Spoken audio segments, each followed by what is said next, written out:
네, 기출문제 이제 1회 안에 이제 재무회계를 마무리를 하고요. 이번에는 원가회계 20문제를 같이 풀어볼 텐데, 첫 번째, 1번. 원가하고 의사결정하고 관련성에 따른 설명 중에서 적절하지 않은 것을 고르래요. 1번, 과거에 발생한 원가도 미래의 의사결정 과정에서 고려할 필요가 있다라고 되어 있는데, 이미 발생된 원가는 일단 현재 기준으로 봤을 때 의사결정에 전혀 영향을 못 미쳤는데, 그래서 이거를 메모원가 또는 과거원가라고 불렀는데, 틀린 것은 1번. 자, 그럼 2번. 메모원가가 이런 건데, 그쵸? 메모원가는 과거의 의사결정으로 발생된 거기 때문에 대안 간의 차이가 발생하지 않아요. 이미 발생된 원가이기 때문에.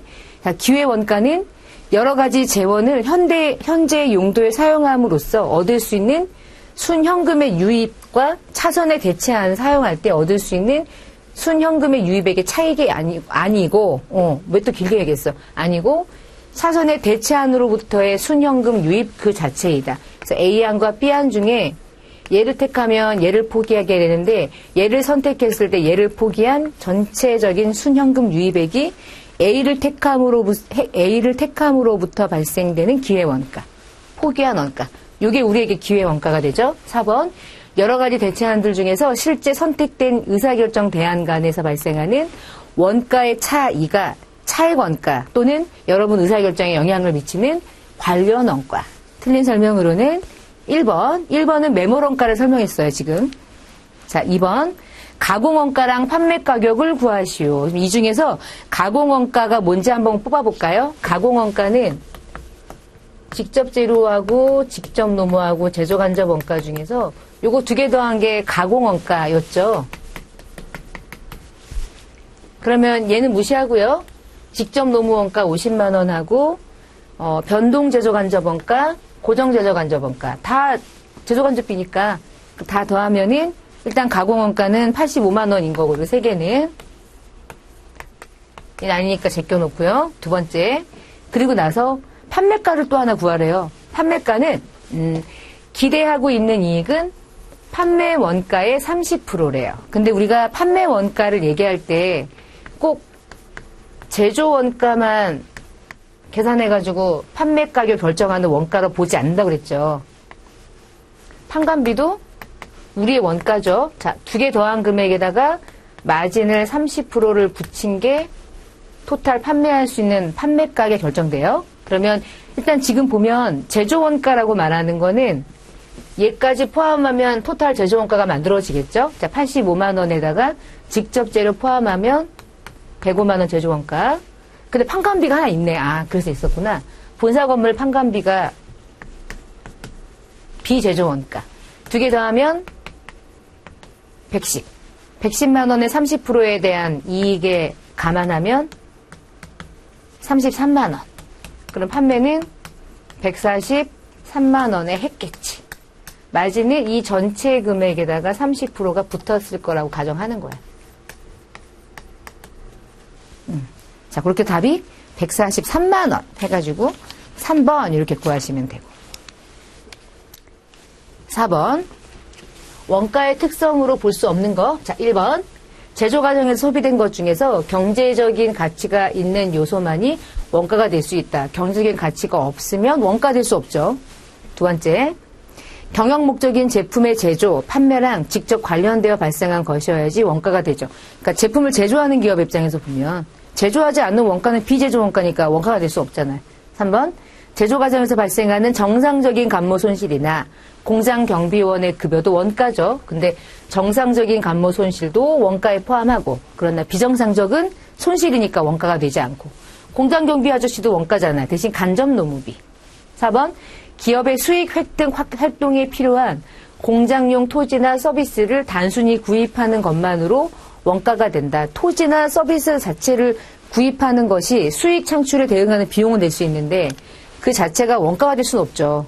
제품 제조에 또는 서비스가 우리 회사의 주된 제품의 일부라면 거기에 사용되는 효익이, 거기에 사용되는 경제적 가치만이 원가가 될 수 있으니까. 그리고 또 공장용 토지는 사실은 더 깊게 갈 필요는 없는데 토지는 원가가 될 수 없어요. 토지는 감가가 되지 않으니까 영원한 자산이에요. 원가가 될 수 없는 유일한 자산. 자, 24번. 제조원가에 대한 설명 중에서 옳지 않은 거. 제조 원가는 제품의 생산과 관련하여 소비된 경제적인 자원의 가치고 비정상적인 건 제조 원가가 되지 않는 건 정확하고. 두 번째, 제조 원가의 요소는 세 가지로 분류하거나 회사가 정하는 방법대로 이렇게 분류할 수 있죠. 대부분 후자를 많이 사용했죠. 원가 계산할 때.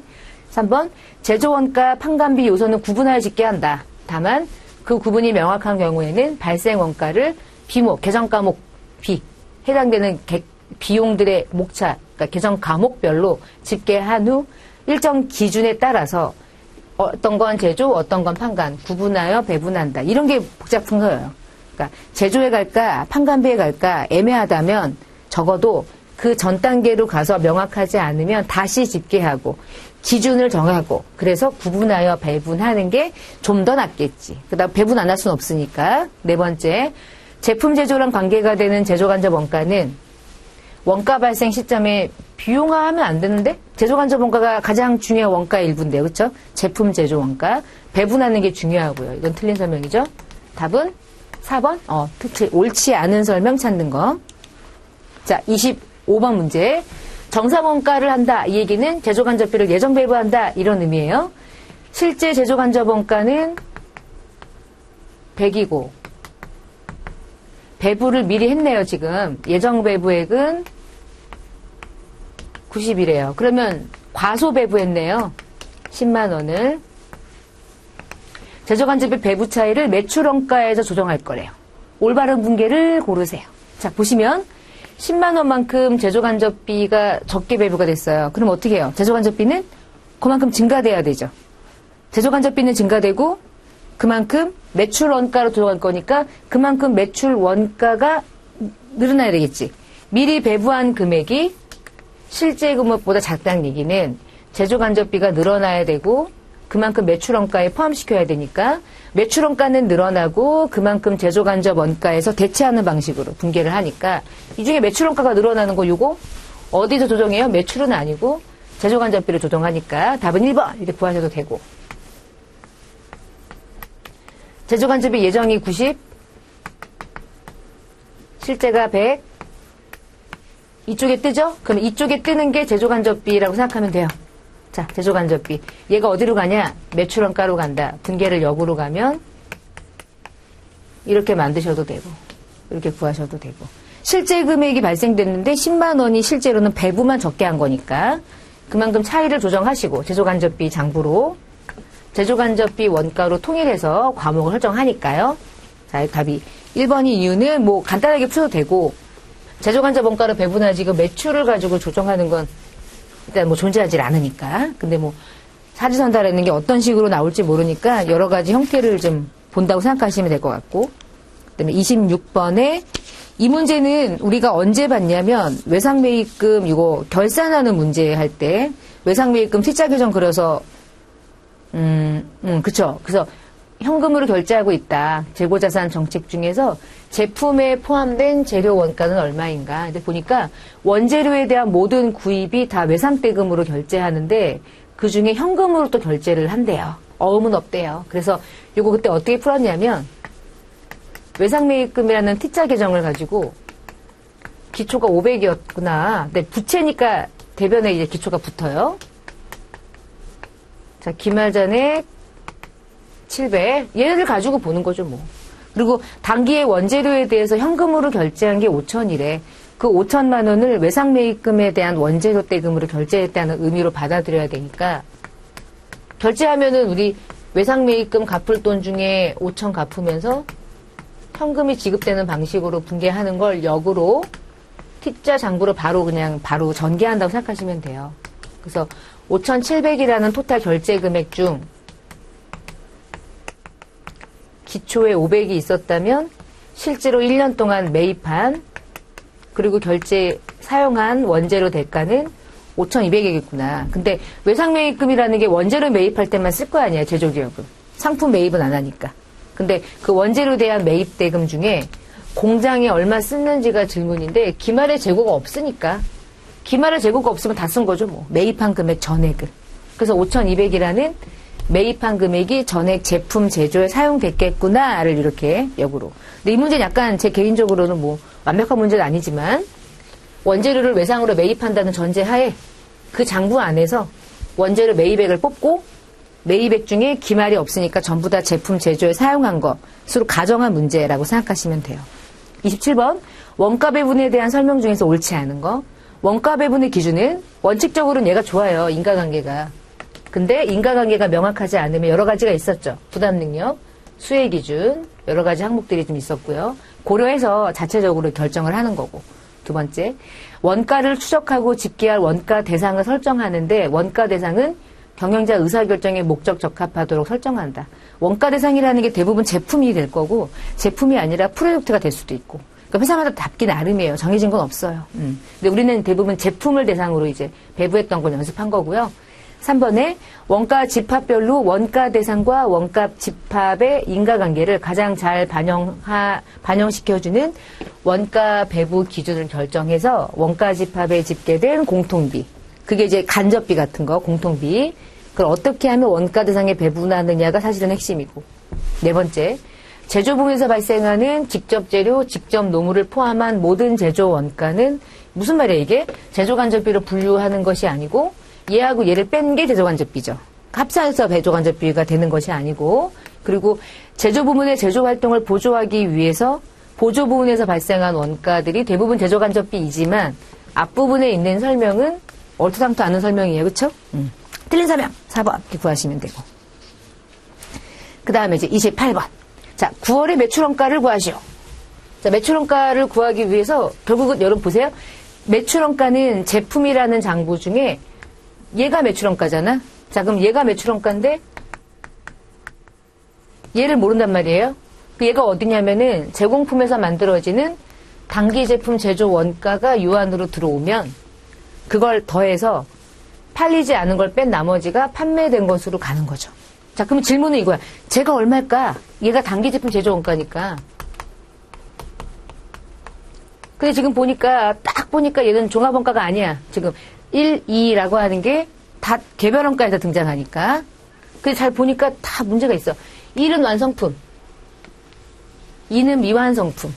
그럼 여러분 1과 2 중에 완성된 건 결국은 얘인 거잖아요. 그게 전월이었든 얘였든 다 완성이 됐으니까요. 그러면 다도하면 100이에요? 그럼 100만 원은 제품 제조 원가가 된 거고 요거는 기말 제공품에 있는 거고 얘는 기말 제공품에 완성되지 않았으니까 남아있을 거고 제공품에서 완성된 건 제품 계정 단기 제품 제조 원가라는 이름으로 이렇게 투입이 되겠죠. 자 해놓고서 이제 차대 메꾸면 답이에요. 자 150, 30 빼면 매출 원가는 120 이렇게 구하시면 돼요. 다음 매출원가 120 이렇게 구하시면 되고 어렵지 않죠? 원가에게 제일 쉬운 게 이런 문제. 자 29번 공통비의 각각의 부문별로 원가를 배분할 때 가장 적절하지 않은 거. 자 건물의 보험료 건물이니까 걔가 사용하고 있는 면적 뭐 이상한 건 없죠. 나쁠 건 없으니까 너무너무 아니야 이건 아니잖아. 자 운반비 운반이랑 관계가 되는 기준 복리후생비는 인원수 괜찮아. 근데 전력비를 종업원수로 배분하기에는 너무 인간관계가 떨어지죠. 너무 관련성이 떨어지니까. 자, 이 중에 좀 적절하지 않아 보여요. 제 생각엔. 3번. 전력비가 너무 떨어지죠. 30번. 옳지 않은 설명. 개별원가에 대한 설명 중에 옳지 않은 거. 개별은 배, 비행기 이런 거 만들 적합하죠. 직접, 간접 구분하는 게 핵심이죠. 그래가지고 제조간접비를 배분하자. 이게 중요했고요. 인위적인 월말 제공품의 평가 문제가 발생한다. 이거 아닌데 이게 틀린 말인데 잠깐 4번. 제조지시서에 따라서 원가 계산표가 작성돼요. 자, 틀린 설명이 3번인 이유. 자, 틀린 설명이 3번인 이유를 앞에 문제를 가지고 설명 잠깐 드릴게요. 개별원가 계산은 기말 제공품을 인위적으로 계산하지 않아요. 두 개 중에 얘가 완성이고 얘가 미완성이면 몇 프로가 미완성인지 체크 안 해요. 다 미완성인 거야. 그래서 얘가 전부 다 기말 제공품인 거야. 수량은 1개씩이에요. 10개씩도 안 만들거든요. 자, 1개인데 완성되면 단기 제품 제조원가. 1개 만들기 위해서 엄청난 돈이 다 들어가 있는데 이 중에 1%도 완성이 안 되면 그냥 기말 제공품이 되는 거예요. 그래서 개별원가 계산은 월말 제공품의 평가를 인위적으로 하지 않아요. 들어간 돈이 완성되지 않았다면 그 자체는 다 미완성인 월말 제공품, 기말 제공품이 되는 거예요. 이 얘기는 누구 얘기하는 거냐면 종합원가 얘기하는 거예요. 종합원가는 피자 계정에서 완성, 기말, 완성 900, 기말 100개를 얘기할 때 이 100개가 얼마 정도의 완성도를 가지고 있느냐에 따라서 매우 인위적인 숫자가 되는 거지. 80%가 완성됐는데 잘못해가지고 60%라고 해봐요. 그러면 기말에 남아있는 환산량을 60개로 측정해버리니까 잘못된 원가를 배분할 수 있게 되는 아주 큰 문제가 있거든요.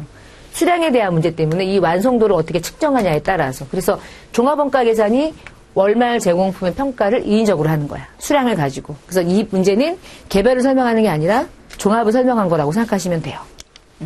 자, 31번. 예정 배부하는 문제가 나왔을 때 제가 T자 규정을 잘 이해해야 된다고 말씀드린 게 진짜 많이 나오죠. 자, 보세요. 제조간접비 배부 차이라고 해도 되고 제조간접비라고 해도 돼요. 지금 보면 예정 배부하는 경우에 오른쪽이 예정이었죠. 왼쪽이 실제였죠. 지금 10,000원이라는 금액이 차별을 떴잖아. 그 얘기는 이쪽이 많았다는 거지.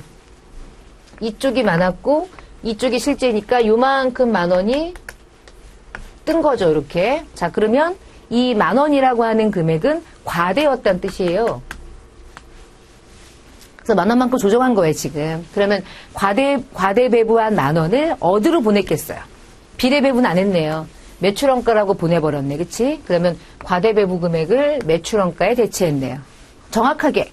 그럼 과대 배부한 금액을 매출원가에 업했겠어요? 매출원가에서 차감했겠어요?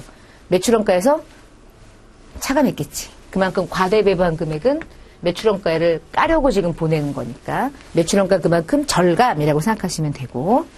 자, 32번. 개별원가의 계산에 대한 설명의 그 절차 중에 이런 거 나오면 정말 막 짜증나죠. 근데 여러분 개별원가 계산할 때 여러분에게 가장 문제가 되는 건 뭐예요? 결국은 제조간접비를 각각의 제품에 배분하는 거. 그럼 이 중에 가장 맨 먼저 할 일이 뭘까요? 간접을 파악할까요? 일단 직접을 파악해가지고 넣고 얘를 가지고 어떻게 할지를 고민할까요? 얘가 먼저 우선이거든요. 그러니까 맨 처음에 할 게 뭐냐면 직접 원가를 계산해가지고 개별 작업 원가에 배부할 수도 있어요. 근데 얘는 간접이니까 뒤에 해야 되거든요. 얘도 간접이니까 뒤에 해야 되고 얘도 간접이니까 뒤에 해야 되거든. 직접은 뿌릴 수 있잖아. 갖다 넣으면 되니까. 근데 원가에 배부가 돼야 될 직접적인 대상이 되는 개별 작업을 일단 파악해야 A, B, C 이런 식으로 작업을 파악해야 직접 간접을 분리해서 배분하고 부가하고 이런 식으로 구성을 할 수 있으니까 이 중에 일단 작업을 파악해야 되는 게 우선이겠네요. 얘를 먼저 해야 되겠네. 그 다음에 뭐 할까요? 바로 간접 가요? 일단 직접을 먼저 갖다 넣어요. 작업을 먼저 파악하고 직접적인 원가들은 갖다가 집어넣는 방식으로 일단 마무리를 하고 그 다음 간접을 어떻게 할지를 고민하겠죠. 그러면은 얘를 먼저 하고 난 다음에 그 다음에 할 거는 직접 원가를 계산해가지고 갖다 넣어야지 이렇게. 얘가 순서상 위잖아. 그럼 이제 세 번째 할 게 뭐냐면 간접비를 측정해가지고 어떻게 배부할지를 고민하겠죠. 그래서 결국은 리을 다음에 올 수 있는 게 얘밖에 없잖아. 그 나머지는 읽으면서 찾는 거야. 세 번째. 간접 원가를 일단 집계해야 되겠지? 집계하고 난 다음에 기준을 잡아야지 뿌릴 거 아니에요. 그쵸? 자, 기준 잡고 마지막에 배분한다. 이렇게 한 거예요. 그러니까 저도 지금 앞에 맞추고 뒤에를 맞춘 거예요. 사실. 뭐 이게 딱 우리나라 한글이 딱딱딱 앞에가 다 맞고 뒤에가 다 맞고 이런 식의 문제를 푸는 것은 아니에요. 앞에 대부분 순서가 맞으면 뒤에는 맞춰 나가면서 여러분이 푸시면 돼요. 직접을 먼저 만들고 마지막에 간접비를 배분하는데 개별적인 작업을 파악하는 게 당연히 먼저겠지. 이 중에. 배분하려면 원가를 알아야 하니까. 자, 33번 문제는 우리 보조 부분비, 제조 부분에 배분하는 방법으로 공부했던 문제인데요. 요거 배부하는 문제예요. 한번 해볼게요. 자, 우리가 X1년도 B 조립 부문에 B 조립의 제조 부분에 배부할 B에 배분할 수선 부분의 원가는 얼마인가? 그러면 수선 부분이 B에 얼마를 배부하느냐 이게 문제인데 지금 여기 보조 부문, 수선 부문 잠깐만요. 여기 문제에서 보조 부분의 원가를 다른 보조 부분에 배부하지 않고 이 얘기는 제가 지금 어떤 배분지를 못 찾아가지고 보조가 두 개인데 수선이 여기다가도 제공한 게 있고 품질이 여기다가도 제공한 게 있잖아. 근데 그거를 무시한다 그랬으니까 무시. 그럼 직접 배부를 하라는 뜻인 거네. 그쵸? 자, 그러면 직접 배부법에 의해서 B 조립 부분, 제조 부문에 배부될 수선 부문의 원가는 얼마인가? 지금 수선 부문의 원가는 24만 원이죠? 자, 24만 원은 어디에다가 배부하면 되냐면 품질에는 배부 안 하니까 딱 반반을 쪼개면 되겠네요. 반반. 그러면 전체 100%로 보면 안 되죠? 20%를 무시하니까 100이 아니라 요거 두 개만 가지고 수선 부문을 여기에 일부, 여기에 일부 배분하면 돼. 그러니까 산식이라고 하는 게 별로 필요는 없지만 80% 중에 40%는 A에 또 다른 40%는 B에 이런 식으로 배부하면 돼. 답은 12만 원. 자, 여기서 하나, 둘, 세 개를 보지 않은 이유는 수선과 보조, 품질끼리 주고받은 용역을 무시하니까, 배부하지 않으니까. 지금 한 방법이 직접 배부. 단계 배부는 하나는 고려하고 하나는 고려하지 않고. 지금은 직접 배부에 대한 심플한 문제였어요. 만약에 품질이 만약에 얘한테 배부한다 그러면은 품질이 배부할 36만 원을 몇 분의 몇으로 가야 되겠어요. 그쵸? 95분의 60은 조립에, 95분의 35분은 A 조립에 이런 식으로 가는 거예요. 그러니까 퍼센테지가 100%로 보면 안 되는 게 직접 배부의 문제, 뭐 특징이라고 생각하시면 되고. 자, 34번. 그거를 이제 말로 냈네요. 보조 부문의 원가를 제조에 배부하는 세 가지 방법. 설명 중에서 옳지 않은 거. 자, 1번. 직접 배부법은 부문 간의 상호관계 용역수수를 무시하고, 지금 무시했죠? 상호 배부는 둘 다 완전히 고려해요. 그래서 연립방정식 풀었던 복잡한 게 있었고. 맞죠? 두 번째. 직접 배부하고 단계 배부는 상호 간의 용역수수 관계를 전혀 일부만 고려하는 건 얘는 전혀 고려하지 않음. 틀린 설명. 그리고 이중 배분율은 직접 단계 상호 어떤 방법을 쓰더라도 쓸 수 있어. 네, 이중 배분율 기억나세요? 계산하진 않았지만 제조간접비 중에 고정과 변동을 구분하는 방식이었죠. 그게 이제 이중 배분율이고. 틀린 설명 2번. 3번. 보조 부문의 원가 배분은 기업의 이해관계자인 주주나 채권자에게 보고되는 재무보고에 의한 의사결정에도 궁극적으로는 뭐 영향을 미치겠지. 아무래도 원가라는 게 결국은 재무제표를 만들기 위한 원가 보고의 또 일부의 기능을 하니까. 자, 네 번째. 보조 부문의 원가 배부에서 자기 부분이 생산한 용역을 자기 부분이 사용하는 자기 부분 원가는 고려하지 않죠. 지금 이 얘기예요. 자기 부분이. 수선이 수선에게 제공한 건 없어요. 근데 그런 얘기 하는 거야. 내가 나한테 제공한 건 없는 것으로 본다. 있어봤자 뭐해. 어차피 우리는 품질에다가도 보내지 않는 직접 같은 것도 존재하고 배부해봤자 어차피 우리의 원가는 제로가 되기 때문에 고려하지 않는다. 자, 이 중에 틀리는 것은 직접은 전혀 고려하지 않은 방식이죠. 근데 일부 고려하는 방식은 단계가 맞아요. 그거는 잘 주의해서 봐주시고. 35번. 자, 종합원가 계산 중에 공정별도 있고, 뭐, 단일도 있고, 조별도 있었어요. 근데 조별의 특징은 다양한 제품의 종류, 통조림 제조, 딸기, 복숭아, 뭐, 토마토가 들어가는데 대량 생산하죠. 그게 특징이에요. 자, 그럼 틀린 설명 고르는 거예요. 1번. 제품의 종류마다 각각의 조를 설정하고, A조, B조, C조 이런 식으로. 각각의 조별로 재료비, 농업비, 경비에 각각의 원가의 요소를 잡아야겠지? 여기에 들어가는 재료, 여기에 들어가는 인건비가 다를 테니까. 그래서 이때 각각의 원가 요소를 특정 조에서만 고유하게 발생하면 직접비겠죠. 여기서만 발생하면. 공통적으로 발생하면 간접비가 되겠죠. 자, 조 직접비, 조 간접비는 특별한 게 아닌 거야. 그냥 직접은 원래 직접이고 간접은 공통적인 원가인 거고. 그럼 이 중에 딸기는 직접비겠죠. 여기에만 들어가는 원가니까. 근데 통조림을 만드는 그 통조림 통은 간접이겠지. 동일하게 만드는데 나눠서 쓸 때니까. 그쵸? 그렇게 하시면 되고. 2번. 조간접비 얘네들은 각 원가 요소 계정에 직접 각 조별 제조 계정으로 대체 기입하지만 조 직접비는 조별 배부를 위해서 일시적으로 집계하고 이건 바뀌었네요. 간접비를 배분하는 거고 직접비는 갖다 뿌리면 되죠. 요거를 반대로 이해하신 거죠. 그렇죠? 직접비는 그 조에 직접 부과하면 되고 간접비만 공통 배분하면 되죠. 직접비, 간접비를 설명을 다르게 반대로 했어요.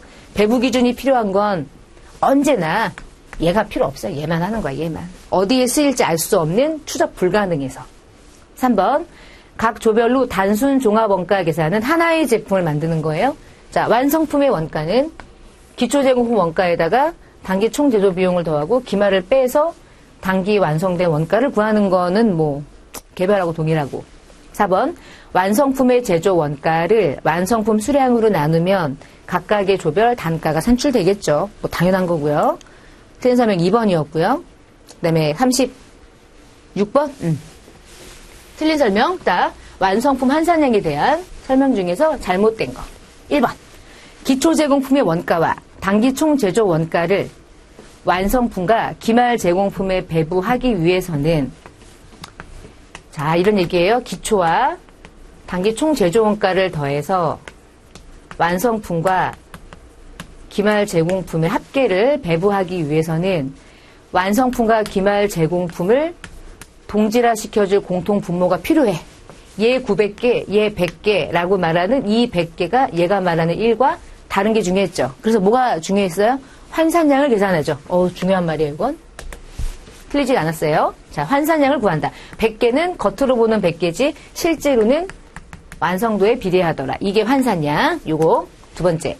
자, 이 환산량은 물량 단위의 완성도를 반영한 가상적인 수량 단위이다. 그래서 이때 완성도는 원가의 투입 정도가 아니라 물리적인 완성도를 말한다. 반대. 물리적인 완성도는 겉으로 보이는 수량, 완성률이라고 생각하는 거예요. 얘는 물리적인 완성도가 아니라 반대. 투입 정도. 그래서 이런 얘기 했었죠. 자, 기말에 100개가 있는데요. 재료는 전량 투입이고요. 가공은 균등 투입이에요. 그러면 이 100개 중에 재료는 물리적으로 100개라고 카운트하면 100개가 안 나오겠지. 근데 재료를 몇 개라고 우리가 인식을 했어요. 수량 환산할 때. 100개라고 봤어요. 이유는 생긴 게 100개인 게 아니라 요것 때문에 100개를 잡은 게 아니라 100개가 투입이 되어 있으니까 재료의 입장에서 환산량은 100개라고 가정했던 거야. 그게 투입 시점을 가정해서. 그래서 재료는 언제나 투입을 초기에 하니까 이 100개 안에는 재료가 100개 있겠지. 그리고 너는 재료는 100개라고 부를 거야 라고 했던 게 환산량이죠. 반대. 이렇게 반대로 말하면 맞는 설명이고 얘는 아닌 설명이고 옳지 않은 것은 2번인데 3번 대부분의 경우 직접 재료 원가와 가공 원가는 원가의 투입 시점이 다르기 때문에 대부분이에요. 완성품의 환산량도 각각 구했죠. 같은 수도 있었어요. 예제를 풀었을 때. 그러나 대부분 다르더라. 왜? 투입 시점이 달라서 재료는 처음에 넣고 가공은 균등 투입이고 그래서 4번 기말 제공품의 가공비의 완성도가 60%면 요거 60%면 기말 제공품 100개의 가공비의 환산량은 60개가 되는 거죠. 가공은 언제나 전량 투입이 없어요. 무조건 퍼센테이지만큼 투입된 거야. 일한 것만큼이 가공비니까. 자, 이 중에 틀린 설명은 2번. 이렇게 하면서 완성품 환산량에 대한 정의를 다시 한번 정리하는 거예요. 자, 37번. 기초 제공품의 원가를 구하래. 평균법이래. 자, 해봅시다. 계산을 해봅시다. 일단은 우리는 이걸 구하는 거네요. 일단 여기 그려놓고 볼게요. 기초 제공품이 궁금하고요. 그 다음에 대부분 착수가 있고 완성원가 있고 기말 있고 그래요. 대부분. 그쵸? 자, 그러면은 요걸 가지고 어떻게 얘를 구하는 건데 얘를 구하기 위한 자료를 줬겠죠 뭐. 해볼게요. 자, 기초에 물량 흐름부터 기초에 150개 150개 완성도 60% 0.6 그 다음에 기말이 100개 완성도가 0.5 근데 기말에 100개가 완성도가 50%인데 금액이 이미 있네요. 그러면 기말의 원가를 알려줬어요 지금. 두 번째 단기의 투입 원가는 12,200원이야. 요거는 금액. 그리고 투입 원가 옆에 완성품은 400개래. 일단 이렇게 해놓고 봅시다. 그럼 토탈 그냥 겉으로 보이는 물량은 500개였죠? 500개니까 투입한 수량은 아마 350개였을 거야. 몰라도 돼 그건. 하여튼 여기까지 만들었어. 만들고 난 다음에 여기서 이제 재료하고 가공을 몇 프로씩을 발생시키는 것이냐, 재료는 전량이냐, 가공만 균등 투입이냐 봤는데 아니래. 모든 원가가 비례해서 발생한대. 그러면 지금부터 재료 가공을 구분하실 필요가 없죠. 자, 그럼 여기서 해봅시다. 지금 보니까 평균법이에요. 여러분 평균법은 기초에 완성된 것을 고려하지 않고 그냥 다 더한 500개 중에 일부 완성, 일부 기말로 퉁치는 방법이었죠. 그러면은 지금 기말의 100개가 겉으로는 물량이지만 모든 원가가 다 50%라고 전제하고 있는 거니까 기말에 실제로 남아있는 수량은 몇 개라는 거예요. 50개가 환산량이죠. 얘는 그냥 400개고요. 그쵸? 자, 이거를 바로 만들면 지금 보시면 기말의 제공품이 1,600원이라고 이미 만들어져 있어요, 지금. 근데 여러분 기말의 1,600원은 어떻게 만들어졌겠어요? 환산량에다가 걔 단가를 곱해가지고 만들어진 거겠죠. 근데 얘 수량은 알아요. 100개가 50%라는 걸. 재료, 가공 다 합산해서 평균으로 가니까. 그럼 얘가 50개였다는 뜻이네. 맞아요? 근데 그 50개는 얼마였다는 뜻이냐면 1,600원이었다는 뜻인 거잖아. 그러면 얘가 개당 단가가 1,600원에서 50개를 나누면 개별 단가가 32원이었다는 걸 역으로 알 수 있어. 근데 32원은 재료비만이요, 가공비만이요, 아니면 두 개 평균이요. 두 개 똑같이. 32원. 자, 그러면 기말에 마지막에 기말에 100개 중에 50개가 남아있고 완성된 수량 400개는 그 자체가 환산량이잖아요. 걔도 얼마였겠어요? 단가가 동일하니까. 32원이었겠죠. 그러면 400개에 32원이 적용된 금액은 12,800원이었어요. 곱하시고 여러분이. 자, 이 T자 계정에 대한 걸 이해하는 사람은 어떻게 뭐 어떤 문제를 내도 풀 수 있다고 생각하는 거야. 약간 있어, 약간. 그러면 얘가 얼마일지 알려줬고 처음에. 그리고 재료비, 가공비 구분하지 않고 토탈 수량으로 그냥 완성품 환산량이 50개고 완성된 400개는 그 자체가 완성품이니까 단가는 동일하기 때문에 재료 단가 구분하지 않으니까 결국은 1,600원이 나온 이유는 기말 완성된 완성품 환산량 50개를 여러분이 계산할 수만 있다면 얘에서 얘를 나눈 게 32원이라는 평균 단가가 동일하게 적용된다는 게 정해진 거야. 그러면 이 32원은 여기도 곱해지겠죠. 재료와 가공을 구분하지 않으니까. 그래서 이 수량은 여러분이 이미 알고 있는 거고요. 두 개 더한 게 완성품 환산량이고요. 그러면 얘하고 곱한 12,800원과 기말 제공품의 원가를 더한 요 합계를 계산하면 1,400원이 왼쪽에 있는 금액과 언제나 일치하잖아요.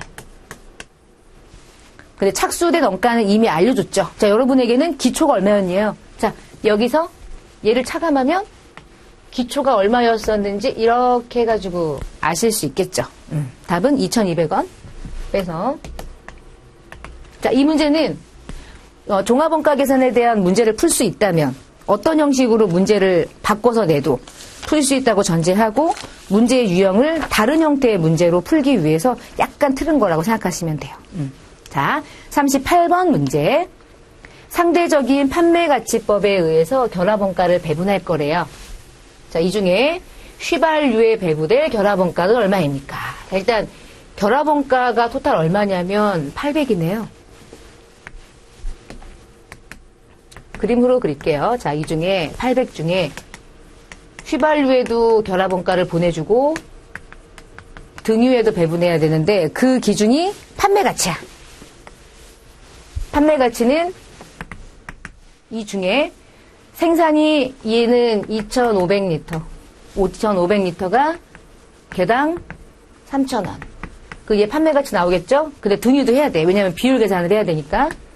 등유 2,500리터를 사용했고 그 중에 판매가치가 하나당 2,000원이니까 얘도 개별 판매가치가 나오겠죠? 제가 계산해 보니까 얘는 750만 원. 얘는 500만 원. 자, 그럼 비율 가져가는 거예요.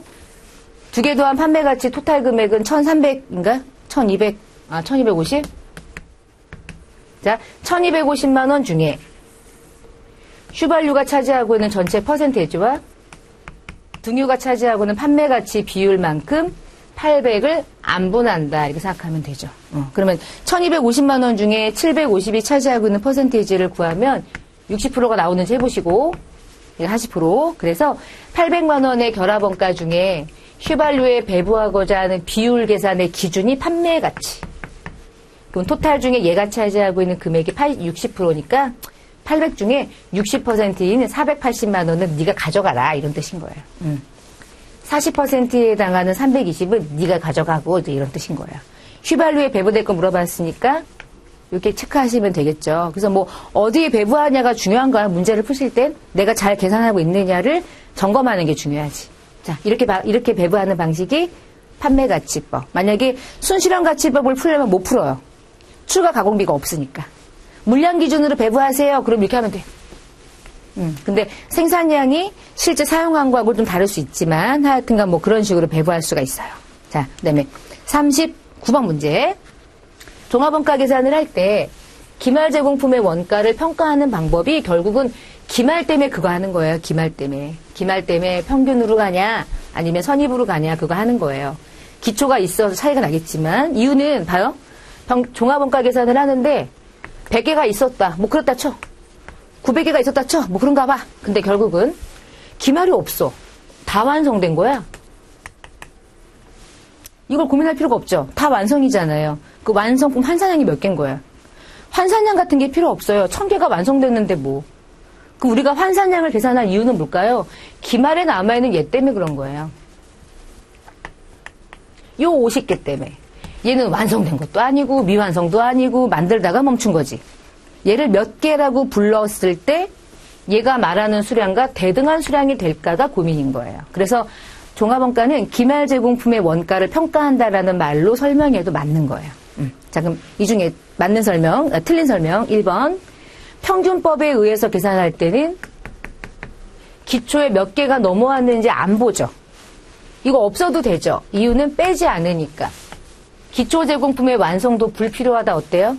진짜 불필요해. 그래서 평균법 계산할 때는 얘 몇 개인지 안 봐도 돼요. 이것만 2개 가지고 평균 내면 그게 환산량이거든요. 대신 선입은 얘가 필요하죠. 얘를 빼야 되니까. 그게 선입인 거고. 두 번째, 평균법으로 단기의 완성품 환산량 단위당 원가를 구할 때 평균법에 의해 가지고 단가를 구할 때 기초 제공품의 원가 자료 불필요해요? 필요해요. 이제 그 얘기예요. 수량은 안 봐도 되거든요. 근데 수량을 포함해서 완성 기말로 배분하듯이 그래서 차감하지 않는 건 원가 계산할 때 배부액에 얘는 또 포함되지. 그러니까 기초 제공품의 원가랑 단기 투입 원가를 포함해서 수량에서 얘를 배제하지 않았듯이 원가 배분할 때도 얘를 더해야 되니까 기초 제공품의 원가는 필요하죠. 대신 선입으로 가잖아요. 자, 선입은 기초 수량을 까죠. 이렇게 했을 때 900개, 100개, 200개, 800개 이럴 때 얘는 완성도가 필요해. 왜냐하면 얘하고 얘를 더한 다음에 얘를 빼야 하니까. 그러면 선입은 반대. 환산량 계산할 때는 기초 수량에 대한 완성도가 필요하죠. 자, 단기에 요거 완성도가 필요한데 요건 없고 대신 단가 구할 때 다 더해서 수량을 나누면 안 되죠. 수량 계산할 때 얘를 배제했듯이 원가 배분해야 될 원가도 기초의 원가는 배제하고 얘만 가지고 수량 나눠서 단가를 측정하는 거죠. 그래서 기초라고 하는 걸 원가에 포함한다는 얘기는 기초 수량을 차감하지 않았기 때문에 평균의 기초 원가가 필요한 거야. 그걸 모르면 원가 배분을 못하니까. 단가에서 빠져버리니까. 3번 선입에 의한 원가 계산은 기말 제공품의 원가는 단기 발생된 원가만 가지고 만드는 게 맞지요. 그래서 기초의 원가는 바로 그냥 제품 완성된 원가로 바로 대입시켜버리는 방식으로 했었죠. 자, 4번 선유주법에 의해서 하게 되면 전기의 작업 능률, 단기의 작업 능률이 구분되죠. 전년도에 몇 개까지 완성된 건 단기에 완성하지 않은 것으로 보니까 상대적으로 정확한 방법이 된단 말이에요. 그래서 능률에 대한 평가는 선입이 훨씬 낫죠. 답은 틀린 설명으로 두 번째 케이스가 여러분에게 이제 틀린 설명이라고 생각을 하시면 되겠고요. 이제 마지막 계산하는 문제를 풀어보겠습니다. 자, 조별 종합원가 계산이라고 말을 듣는 순간 제품의 종류는 많은데 종합원가 계산을 하는 거라고 생각을 하시고 A조, B조 2개가 있고요. 각각의 직접 재료, 각각의 가공비가 조금씩 있네요. 이렇게. 근데 조간접비라고 그래서 직접 재료비법에 의해서 배분할 거예요. 이런 게요. 개별원가 계산하고 종합원가 계산하고 혼합되어 있는 거예요. 원래 종합원가 계산은 제조간접비를 배분하는 일을 할 필요가 없잖아요. 근데 얘는 해야 돼. 왜냐면 제품의 종류가 많아져가지고 그 제품에 들어가는 간접비가 또 생길 수도 있어. 그래서 이 경우는 지금 어떤 걸 풀어야 되냐면 A조 및 B조의 완성품에 대한 단위당 원가를 구해야 결국 단가를 구하는 거야. A하고 B에. 그럼 총원가를 알아야지 단가를 구할 수가 있겠다. 자, 그러면 봅시다. 자, 조 간접비부터 먼저 한번 배분해 볼게요. 그러면 A하고 B하고 직접 재료는 40, 얘 30 일단 넣어놓고 가공비가 50이고 40이고 근데 지금 보면은 조간접비라고 해서 지금 조간접비가 얼마냐면은 56만 원인데 그 56만 원이 이런 식인 거예요. 일부는 A 거고 일부는 B 거야. 그러면 이거를 어떤 식으로 배부할 거냐? 직접 재료비를 기준으로. 그러면 직접 재료비를 볼까? 전체 직접 재료비가 70이잖아요. 그러면 56만 원 중에 전체 70만 원 중에 40만 원만큼 차지하고 있는 비율만큼은 50만 원 중에 드러내서 A에 배부하고 이 중에 30만 원만큼에 해당하는 직접 재료비 비율만큼은 B에 배분하고 그렇게 해도 되고 아니면 간접비에서 직접 재료비 토탈 70만 원을 나누면 직접 재료비 1원당 제조간접비 배부율이 나오겠죠. 0.8? 얘를 곱해도 편하고 해볼까요? 자, 0.8이라고 하는 요 숫자를 A가 차지하고 있는 직접 재료비 금액만 48에 32 32만 원. 자, 0.8만큼을 여기에 38에 24 24만 원. 이렇게 56만 원을 A에 보내고 B에 보내는 방식이에요. 자, 조간접비 배부했고요.